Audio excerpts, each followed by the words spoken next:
Čaute ľudia, dneska budeme tady unboxingovat Hot Wheels Car Team Transport Hot Wheels Premium. A dneska si to openeme a uvidíme, jak to je. Získal jsem to v Dračeku v Bratislavě v Avionu. Takže tak, otevřeme to a ukážeme, jak to vypadá. Takže nož můžu zahodit preč a vše to mělo užít. Počkajte, musím to ještě otevřít. Dobro, jsem to konečně udebil, ale nějaká takáto věčička z toho letěla. A počkajte. Musel jsem nastoupnout videjko, ale už by to mělo konečně jít preč, ale okay.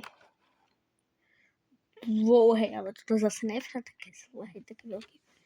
Tady to ještě je kolem vlastně. Takže já jsem najedl tuto plastiku. No tak já jsem blbec. Promiňte, já jsem mluvá, já jsem toto ještě nikdy neměl. Ale už to je také dobré, hej, keď to chytím, hej, už. Toto je strašně dobré, lebo stalo to 20 €, ale já jsem na platě mánka, lebo no, peníze. Takže teraz si vytáhneme. A to je prilepené, alebo co? Počkajte, to musím dát prejsť, to jednu ruku nejde. Jo, hej, počkajte. Kurník, ale nejde to. Počkajte.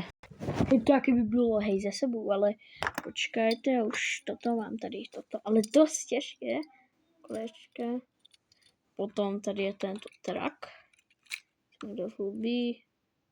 Tak a díky, že jste sledovali toto videjko a dajte like a odběr. Čaute.